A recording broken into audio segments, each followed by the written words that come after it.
Halo teman-teman, salam sejahtera untuk teman-teman semua yang melihat channel ini, yang melihat video ini. Ya, untuk kali ini saya akan berbagi tips untuk meditasi ya untuk pemula. Sebelum kita masuk lebih jauh, saya akan menjelaskan lebih ringan ya, di mana meditasi itu terbagi menjadi dua ya teman-teman. Yang satu adalah vipassana, ya. Kedua adalah samantha. Vipassana tersendiri itu bagaimana kita melihat atau mempelajari objek di dalam tubuh. Itulah yang disebut vipassana. Sedangkan samantha itu berarti kita mempelajari atau memfokuskan ya objek di luar tubuh. Contohnya seperti ini teman-teman. Contohnya untuk yang vipassana. Mungkin teman-teman di sini sering ya mendengar bagaimana kita meditasi memperhatikan nafas. Ya, memperhatikan keluar masuknya nafas. Ini adalah salah satu meditasi yang disebut vipassana. Nah, kemudian yang untuk contoh samantha, objek di luar tubuh, teman-teman juga pasti sering bagaimana melihat orang-orang melatih objek, fokusnya itu lilin. Nah, selain di lilin juga ada yang banyak melatih titik fokusnya itu melihat matahari. Nah, inilah yang disebut sebagai samantha. Nah, sebenarnya kalau untuk samantha seperti melihat lilin, ya, ataupun melihat titik cahaya matahari, sebenarnya ini juga salah satu teknik kuno dari Tibet yang disebut dibacaku.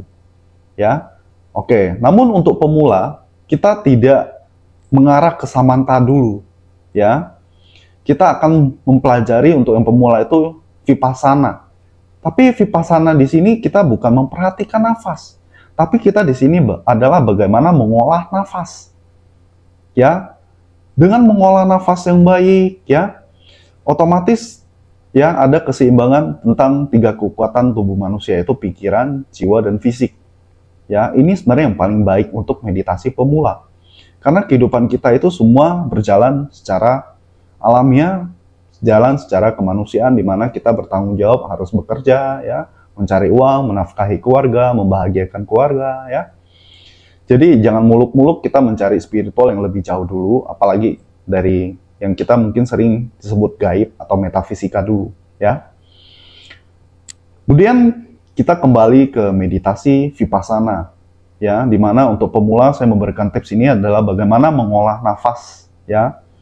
Mengolah nafas. Kenapa mengolah nafas, ya? Tubuh manusia terdiri dari 80% air, otomatis 80% oksigen. Nah, sebenarnya kita sudah keseharian kita itu menarik oksigen. Tapi yang membingungkan secara sains, bagaimana kita mengeluarkan pembuangan nafas itu menjadi kadar dioksigen.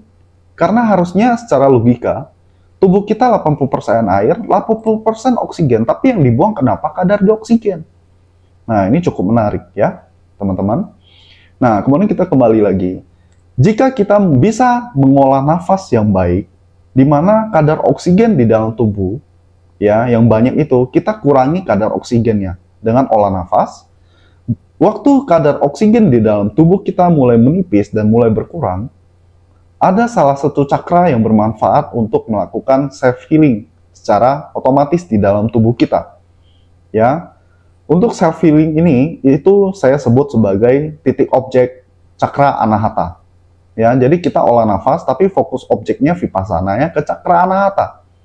Ya, nanti teman-teman yang bingung tentang cakra kita akan berikan video berikutnya berhubungan dengan cakra ya dan organ-organ di dalam tubuh kita itu cakra apa aja, kemudian frekuensinya apa aja. Tapi untuk kali ini kita akan membahas lebih dalam untuk meditasi pemula. Nah, dengan kita mengurangi kadar oksigen dalam tubuh, kita bisa melakukan self healing yang baik. Self healing itu apa? Self healing itu kita memperbaiki diri kita. Menyembuhkan diri kita. Menyembuhkan dari apa? Yang satu otomatis adalah sakit penyakit.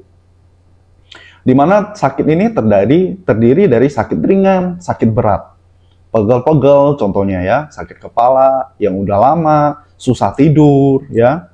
Ini sebenarnya termasuk sakit ringan. Ya. Itu sangat bisa diobati lewat olah nafas ini. Kemudian untuk yang kelas beratnya ini contoh adalah tumor, skoliosis, kanker ya.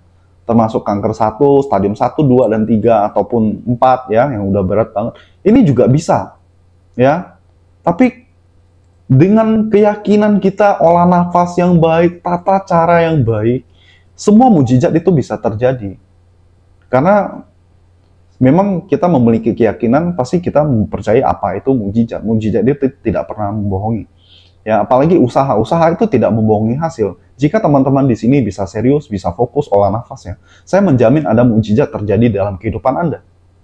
Ya, kemudian kita mungkin kembali ke tekniknya seperti apa, ya. Yang pertama kita bagaimana duduk dengan posisi tidak terlalu banyak dari kursinya, duduk cukup 20-30%, jadi kita duduk itu ya pas kenain tulang ekor bagian belakang kita, ya, bagian tempat kita duduk, kena tulang ekor, posisi badan ini harus lurus, ya, lurus. Nah, kenapa kita duduknya nggak boleh terlalu banyak, jadi nggak boleh nyender, ya, teman-teman di sini.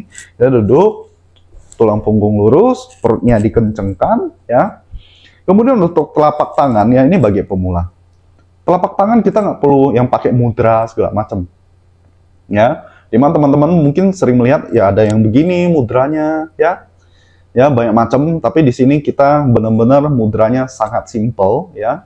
Telapak tangannya cukup ditutup aja, ya, tutup di atas paha, ya. Ini untuk yang pemula, kalau bisa satunya ditutup. Satunya lagi, mungkin untuk tangan kanan yang bisa kita gunakan untuk aktivitas, kita gunakan beberapa jari untuk menekan di cakra anahata, itu tepatnya di ulu hati. Di mana cakra anahata, ini adalah tulang rusuk kita, ya, kiri dan kanan, sedangkan di tengah-tengah ini masih ada tulang. Yang kita fokuskan adalah di bawah tulang, ya, di sini, ya. Nah, kita sedikit menekan di bagian ulu hati ini. Namun untuk penekanannya sendiri itu nggak boleh terlalu dalam juga. Tapi juga untuk penekanan di bagian bahu dan tangan, ini juga tidak boleh terlalu kaku. Harus rileks, mungkin ditempel aja mungkin lebih bagus seperti ini. Oke? Telapak tangan, tadi udah saya bilang, satunya ditutup. Ya. Kemudian untuk teknik nafasnya, ya, kita boleh menciutkan muka, seperti ini. Kemudian pembuangan nafas itu dihentakkan. Jadi di sini olah nafas, atau yang disebut sebagai power breathing, ya. Contohnya seperti ini.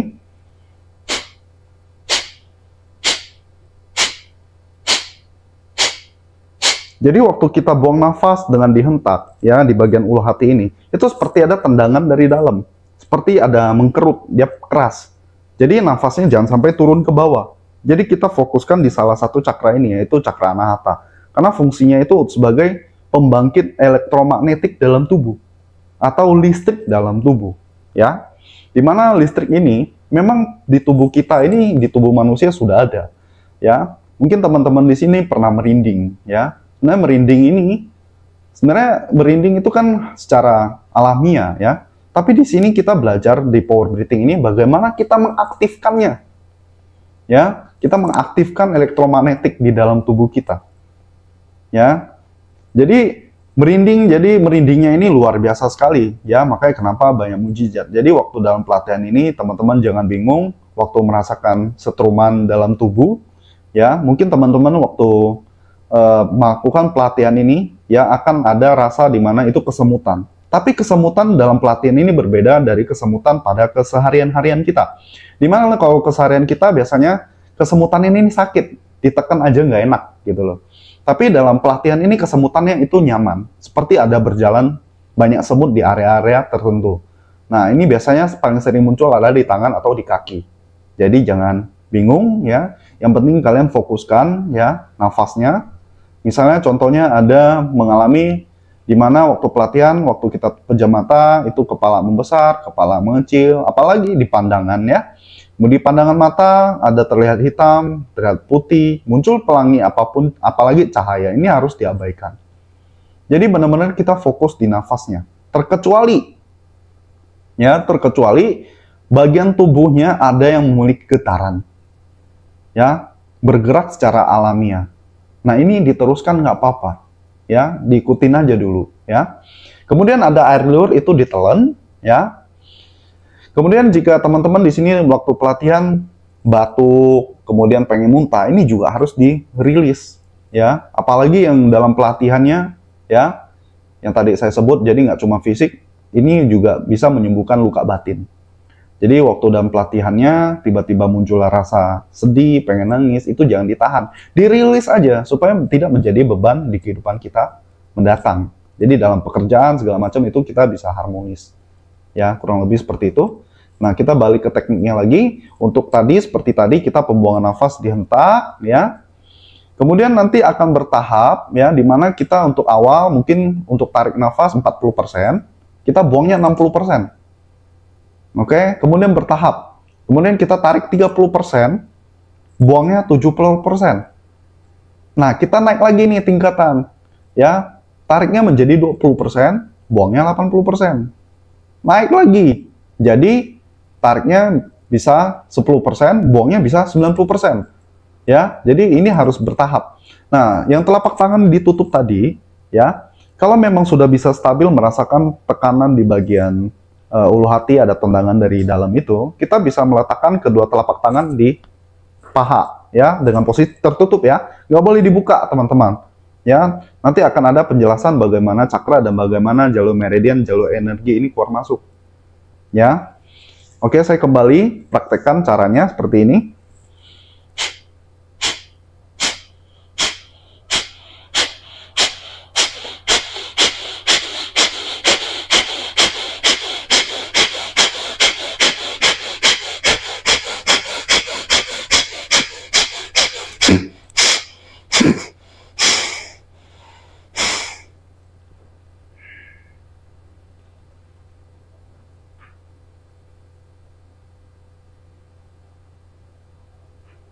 Nah, waktu kita mulai nafasnya mulai kencang, ya, waktu mau istirahat, usahakan jangan langsung membuka mata. Kita hangatkan dulu telapak tangan, relaxin dulu nafasnya kembali normal.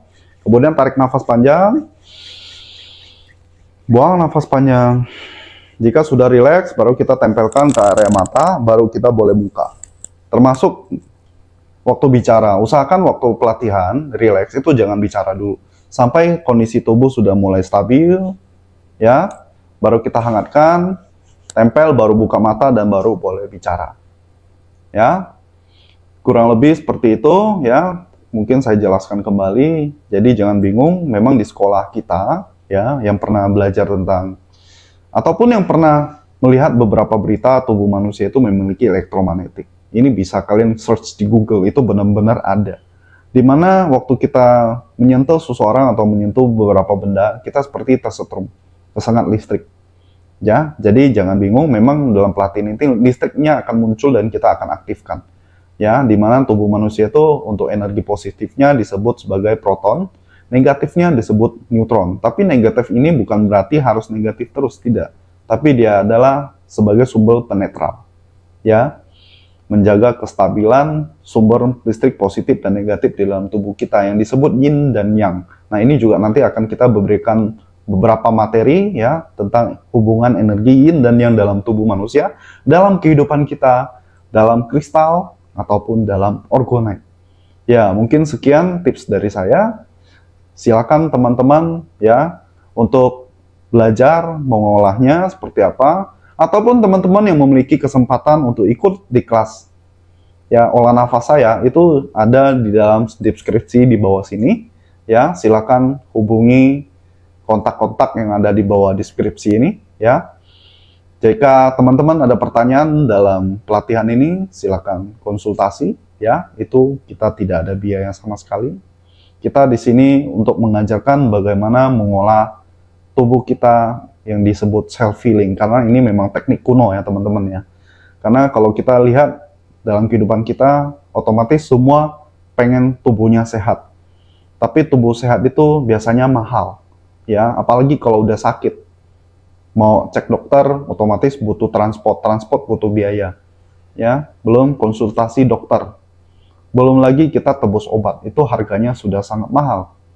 Nah, di sini sebenarnya kita bisa sembuh hanya dari nafas. Namun tidak akan ada perubahan jika Anda tidak mengalahi musuh Anda, di mana musuh terberat kita adalah diri kita sendiri. Berarti kita harus niatkan, harus fokus, di mana benar-benar harus fokus nafas. Kalau kita sudah fokus nafas, otomatis pikiran kita tidak akan ada kemana-mana. Ya, kalau sudah fokus nafas, ya berarti pikirannya tidak kemana-mana. Jadi makanya kenapa meditasi itu cenderung banyak orang dengar meditasi itu biasanya sudah kesannya bosen, bawaannya kalau meditasi mah tidur terus. Itulah pikiran. Di sini kita berbeda, di sini kita mengasah bagaimana mengalahkan pikiran dengan kesadaran. Oke, itu aja teman-teman. Sekian dan terima kasih. I'm an icon, man. My girl about a 10. I should fuck her in a bed.